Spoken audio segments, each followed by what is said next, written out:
Hello and welcome to the Story Behind the Stories, your weekly look at the pages of the Neepawa Banner Press. Thank you very much for taking a little bit of your time and spending it right here with us on NAC TV. I'm Eoin Devereux, news reporter with the Banner Press, welcoming you as always to the show, joined this week by Casper Wehrhahn. Casper, good to have you in this week. Good to be here again, almost as always. Yeah. If I gotta suffer through this week's edition of the Banner Press, you gotta suffer too. Hey, we built the thing. Yeah, so we know what we're talking about here, all right? Now, I'm going to readily and openly acknowledge to our loyal viewers and our loyal readers of the Banner Press and of the Story Behind the Stories, this week's isn't one of our best. I got to acknowledge that. I got to admit it. It was one of those weeks where nothing came through for us. The timing of some of the story chases we were trying to get, they didn't come through before we had to go to publication. Some of the special features for our trucking, we do have a B section in this week's paper, and some of the special features and whatnot we were trying to get, just the scheduling and the timing in terms of releases from the Manitoba Trucking Association, the Canadian Trucking Alliance, they didn't come through for us. We got National Trucking Week. It starts September 3rd, and we go to print each and every week on a Wednesday. So that gives us several days in between. And unfortunately, as it seems, National Trucking Week and the CTA and the MTA decided to release their acknowledgments and their forwards and their news in regard to that a couple days after we went to print. So that's the reality of it. That's the reality of a newspaper when it's being released on a weekly basis. Sometimes you got to go to print before what you were hoping to get gets done. So this, unfortunately, Casper, was one of those weeks. Yeah, it's definitely just the circumstance of the industry. You can have great papers and you can have papers that just, for whatever reasons that week, something didn't get in, because you didn't get the information, fortunately, before the deadline, or anything sort of like that can happen, and then the paper might be a little bit weaker that week because of it, but we put everything in that we got, and we do still have some good content in this paper, so I'm very happy about that. The amusing thing about something like this as well is, as we record this on Thursday, August 31st, I've already got more stories done for next week's edition of the newspaper than I have at all in this week's newspaper. So if you want to tune in for next week's edition of the Story Behind the Stories, if you want to pick up a copy of the Neepawa Banner Press marked for the September 8th edition, we're going to have a whole heck of a lot more. But this one I got to admit is, we're not going to put this in our Hall of Fame, as it were. But as Casper said, we still do have some notable information in there. And let's start off with what we started off with previously, our B section. It is coming up on National Trucking Week, September 3rd to September 9th. It's a very important industry, trucking in Canada, because we are such a wide and long and huge nation, is so significant, so important for every aspect of our lives. So we like to celebrate that each and every year and give some acknowledgement to some of the different local trucking companies and support companies that are associated with trucking. So you can find that in this week's edition of the Banner Press. Things such as Dallas Transport Limited, Jade Transport as well. They've always been such a huge supporter. Both of them have been such huge supporters of the Banner Press. We do acknowledge that and we do appreciate it. So many others as well. We had a new one this year on the back page, a full page, Morgan Collision. They're based out of Brandon. They see the value of the Neepawa Banner Press because we're not just a Neepawa paper. We distribute throughout Western Manitoba, and we do distribute about 400, maybe even 500 papers into the Brandon community. So they saw that and they decided to support us in our National Trucking Week celebration this year. As for the actual news content in there, it's pretty straightforward. It's pretty basic. I've got a story in there going over the history of the creation of the semi-truck. It was very interesting when I first went through and did the research on this. God, it feels like it was forever ago. It really just was fascinating, all these little things I learned about the history of trucking and how it actually didn't come out of the quote-unquote Motor City for the most part. It came out of Cleveland. I'm not going to give too much more away, but if you're fascinated by the history of these types of machinery and their innovations through their early developmental years, this is a very interesting story. I think you can give a minute or two.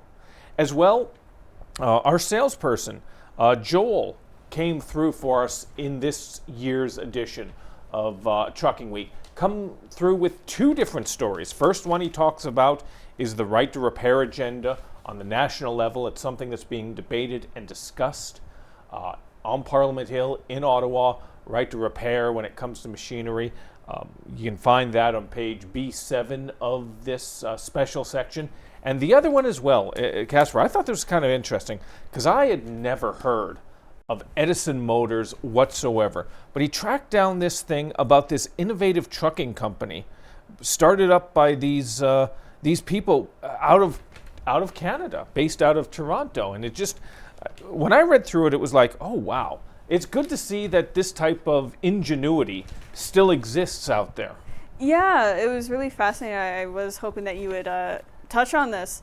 A bit rusty on the information, all of the information by now, of course. The last time I read it was when we went to print. But it was a very interesting story going through the origins of, what inspired these people to pursue making their company, Edison Motors, and the design of the trucks that they're making as well, and the reasoning behind it. One of the things I remember off the top of my head is obviously you can see on the photograph, it's, very sort of square windows that you have on there. Typically you have a curved windshield, etc.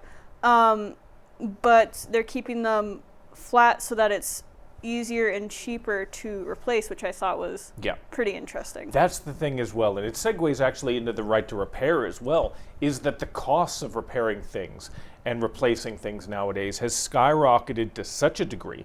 And Chase Barber, if I remember correctly, is the name of the gentleman in that article, talked about that and how there needs to be a need to wrangle in some of these costs and to be able to transport in a more efficient manner. And he's come up with this concept of a hybrid. Everybody's talking about hybrid vehicles now, and now this is going to be a diesel electric style hybrid as well. Because that is the way, whether you agree, whether you disagree, that's the way things are shifting right now. My personal opinion is I'm okay with the innovation and the renovation of it, but it needs to work on a local level. You can have a hybrid vehicle, you can have an all-electric vehicle in a city, and that should be relatively easy for you. But how are you going to be able to do that in a place like Neepawa right now, where you got to travel a couple hours to Winnipeg, or you got to travel a couple hours to Regina or Calgary? That's why I'm more inclined, Casper, and I'll get your take on this. I'm more inclined for the hybrid style, where it's a diesel or it's a gasoline, but it's also electric. I know it's sort of 6 of one, half dozen of the other, but it feels like for some place in a rural area, that would be a better idea or a better concept. No, exactly. I definitely agree. Especially with Canada's climate, it gets really cold. And, that has effect on battery charge on electrical devices, etc. So it's a bit tougher to get into something purely electrical, at least where that technology is at right now. So going into a hybrid, you have more leeway because it's a bit of both. And, it'll use the electrical when it can, and when it needs to, it uses the gas, diesel, whatever. So I think that's, like you said, I think it's a more sort of easy thing to go into, not just for rural, definitely for rural though, because you have the extended driving times of getting where you need to go to bigger centers. And then of course just the weather factor as well. It'll hold up a lot easier compared to something purely electrical right now. Most definitely, and that's where Chance, and I believe I may have said Chase earlier, but I believe it's Chance Barber is the co-owner and operator of Edison Motors. He sees that, and he's trying to innovate in that way.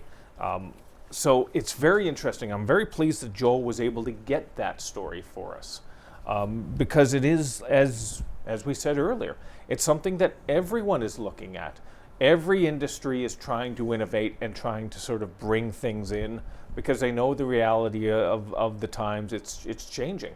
Gasoline-only vehicles, their time is coming to an end, whether you like it or not. Well, right now, like I said, we'll see how it works for rural communities, but for urban areas, it's an easier sort of shift.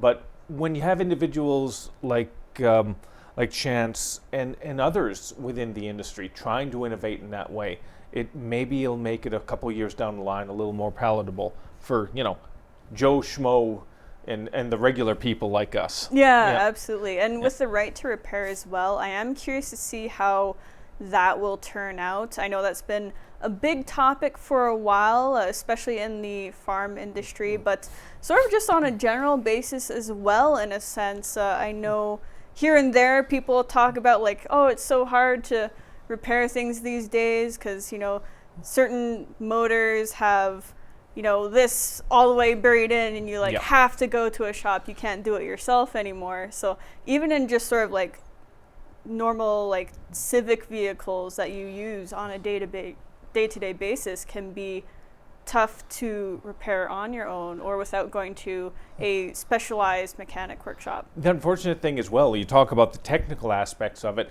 but also the just the regulatory aspects of it. There are some companies where if you do any types of repairs, even just an oil change, it voids your warranty, and that is utterly and considerably ridiculous in my estimation. Right. When I was growing up, way back in the day, my father taught me and my older brother the basics of motor vehicles. There's no, I'm no grease monkey. I could do the basics. I could replace spark plugs. I could replace filters. I could replace the oil, fan belts, those types of things. The bread and butter in every single vehicle, because for the most part, every single vehicle had them pretty much in the same spot.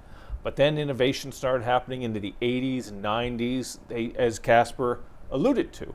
They started shifting the locations of things, making it a little more difficult. You got to reach in, you got to twist your elbow, you got to turn your wrist, you got to dislocate your shoulder to be able to do this one simple thing you could do in the vehicle model that you'd had 2 or 3 years earlier.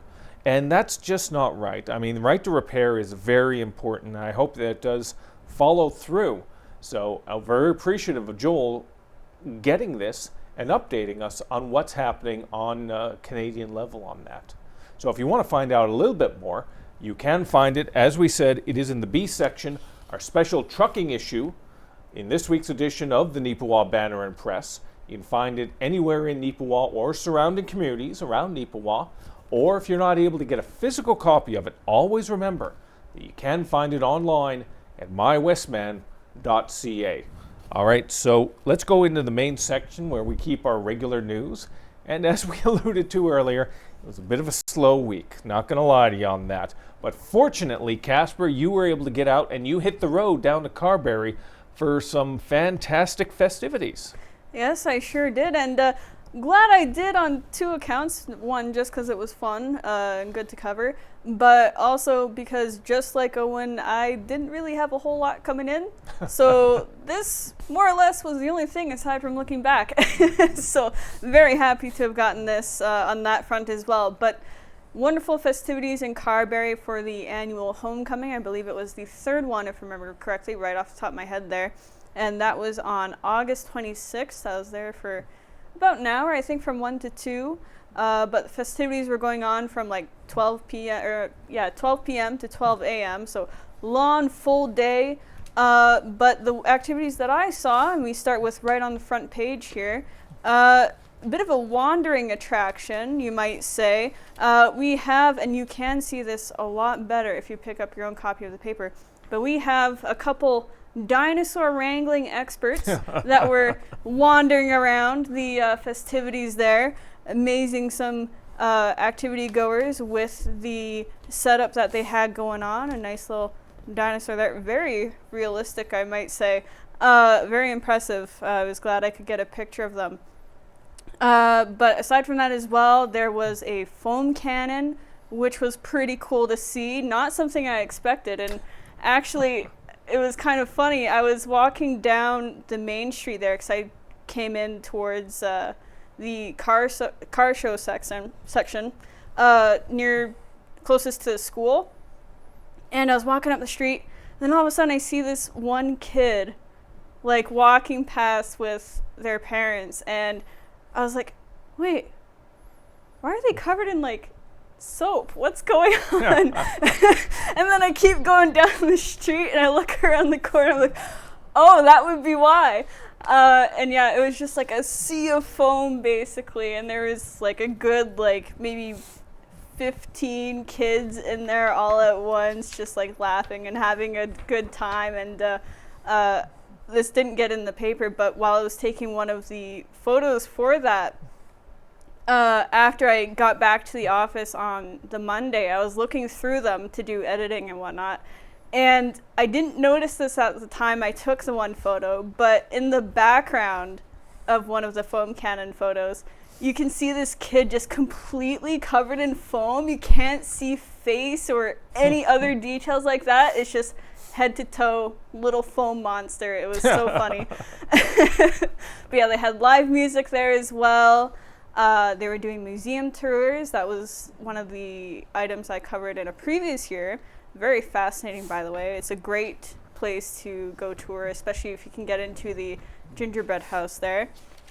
And just so much more. It was a really, honestly, just a fun and full event to go to. So much to see. And I'm really glad that Carberry is getting into stuff like this. And that's something that my friend commented on as well while I was visiting with him when I was there, is that they're starting to do more stuff like this to have things go on and, you know, attract people, not just from within the town, but from out of town as well. I think there was a few faces there, aside from myself, that came from out of town to go there. So that's really awesome. Most definitely. Now, if you weren't able to be there yourself, you can still experience it in your own way by picking up a copy of the paper. You can find those pictures on page 1 and on page A8 in this week's edition of the newspaper. There was another event that went on, and we are very fortunate and thankful that Diane Warren, who takes care of all our advertising and whatnot and builds our ads, she was able to go out to this event. It was the White Mud Music Festival. If you've been paying attention to previous editions of the paper, we have talked about it. We have had advertising in there showcasing this special event that went on. So many different musical accompaniments and groups that were a part of that event. And Diane got us a whole heck of a bunch of pictures you can find on page A2 of this week's newspaper. And it does look like it was a great show. A variety of different groups. Tribute band to, is way before your time, Casper, but the group ZZ Top, or since we're Canadian, ZZ Top. You know. But they were huge in the 80s. And there was a tribute band there that had the look and the whole 9 yards. And just from the sounds of it, what Diane shared with us, I mean, sounded very authentic. God, and that just sort of depresses me because, you know, when I think tribute bands now, I think like growing up, like the 50s, it's like an Elvis tribute or Buddy Holly or those types or the Beatles. Right. You know, and it's like, oh no, these tribute bands are now groups that I grew up with or started after I grew up, that type of thing. It's like, oh man. Kind of stuns you for a second, doesn't it? Man, all of a sudden my joints hurt. Oh, jeez. But again, it's all in good fun. So it's wonderful to see that White Mud was a success. Very appreciative of Diane going down there and getting us those shots in this week's paper. All right, let's delve a little deeper into this week's A section. One of the stories we had was actually one that I pilfered from Ken Waddell. So Ken was working on this story. a former member of the Neepawa Natives hockey team, now known as the Neepawa Titans. Josh Blondo, who played with Neepawa from about 2015 to 2018, was a huge part of that team's success. That one year they made the playoffs. Okay, when I say that out loud, that doesn't sound very successful. That one year, that was not intended to sound that way. But that one year they did make the playoffs. He was a big part of that team moving forward, and he finished up his on-ice career, or so we thought. Because after he finished up his training in Brandon, in fire and paramedic services, in which he does work a professional career in Brandon, and wonderful that he saw that and wanted to be a part of it and commit to such a noble career.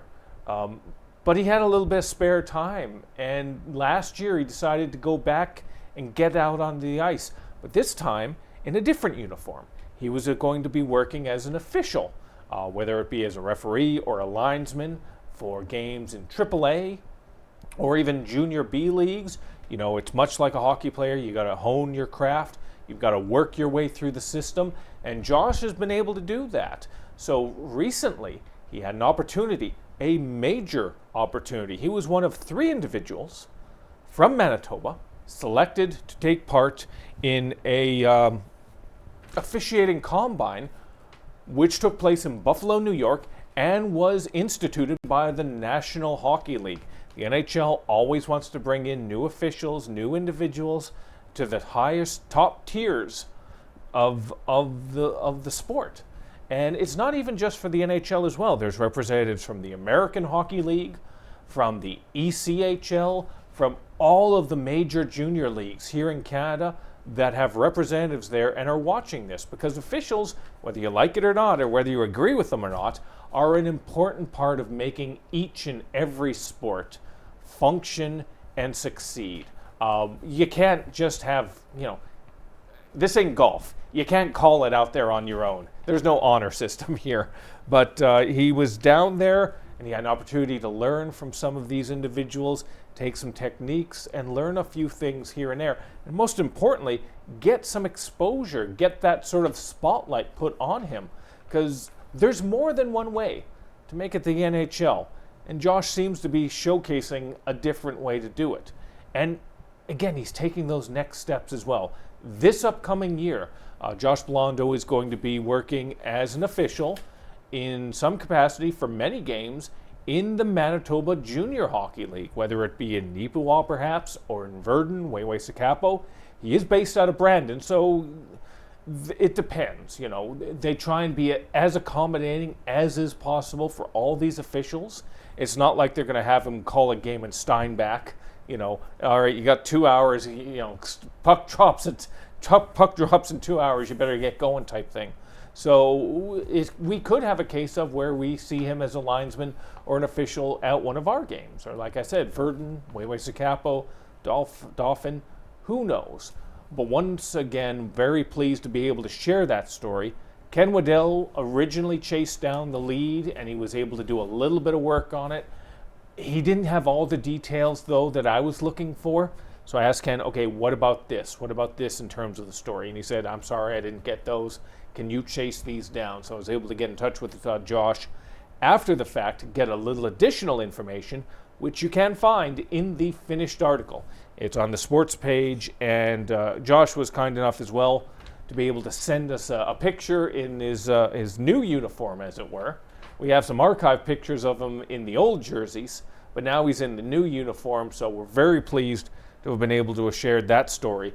And you can find it in this week's paper on page A10. And again, even if you're not a sports fan, it's one of those stories of, you know what, it's nice to be able to chase that dream. If you can work a job where you wake up in the morning and you don't dread going into the office, or you don't dread going into the warehouse or anywhere, that's 50% of living right there. If you can find that, you hold on to it. And it's nice to hear that Josh has been able to find that post-playing career and maybe even expand on it a little more. So, well, that's about it in terms of the sports portion of it. Like I said, it's a little light this week, But I did get a chance to go out and get some pictures from the Neepawa Tigers football team. They've started up their practices, and they're going to be starting up their season soon. And it's going to be great. They've got a whole array of coaches in there. Last year's head coach, Coach Chidi Small, is not going to be able to coach this year. Some family commitments in Ontario. He and his wife and family have gone back to Ontario. Although from what I hear, I mean, this is only a temporary, for the time being. So perhaps next year we'll have Coach Small back again. He's been very successful with the football program, has been able to take it to that next level over the last few years.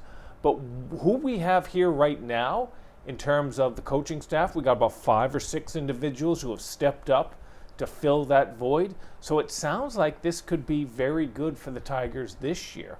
So very much looking forward to the first couple weeks of the season, Casper, because it isn't snowing yet. Yes, thank goodness. But then at the end of the year, the last week of the regular season, the playoffs, we're into the end of October, we're into early November potentially. Those games are a little bit cold. You gotta dress in layers for those ones. But again, it's still fun. Like I said, as frustrating as this job and this career can be at times, much like last week when the leads came through for the most part, it still can be fun. 80% of the time, this job is a lot of fun, and it doesn't feel like a job. The other 20%, boy, does it ever. But that's still a pretty good ratio in my book. Oh, yeah. Absolutely. Yeah, I enjoy a lot of what I do with the paper. Sometimes you have to cover hard topics, and that's definitely not fun. But, getting to do and go out to the different things that you do with this job and the different facets of it as well is pretty awesome. I've been enjoying my time here, and that's really all I can say. That sums it up.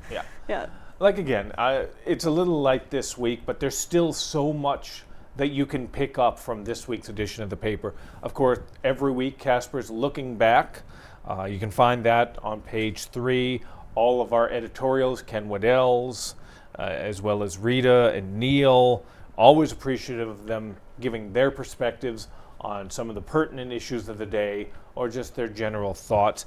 Helen's Kitchen, always huge. We get comments all the time about how they enjoy Helen's recipes. Hopefully, when we do pass them along, and hopefully they pass them directly to Helen, that would be nice. So we appreciate that. Other stories we had submitted from Kaleidoscope about some changes going to their concert series this year. The Burkharts celebrating their 65th anniversary this year. So we had a submission on that. Congratulations to them on celebrating such a special number. As well, Casper was out there as well for the Settlement Workers in Schools program. We got a picture on that. Lang Ruth Harvest Festival, a preview. You can find out a little bit more. And of course, the last submission of the Neepawa Blue Dolphins. The swim team finished up their season recently. So if you want to find some of the results, you can find that on the sports page as well. So even though we were a little, I won't even say lazy, even though we didn't get as many leads as we wanted this week, there's still enough to keep you occupied on the pages of the Banner Press. If you'd like to see it for yourself, you can always pick up a copy in Neepawa or around the community, in surrounding communities, into Brandon. And as I said earlier, you can find us online. We go live every Friday morning on mywestman.ca. If you have any story suggestions for us as well, they're always appreciated. They would have been even more appreciated last week when nothing came through for us, but they're still appreciated most definitely by giving us a call at 476-3401. That's the number we can be reached at. Or you can reach us via email at news@neepawabanner.com. Once again, news@neepawabanner.com. If it's more sports related, you can just swap out the word news for sports.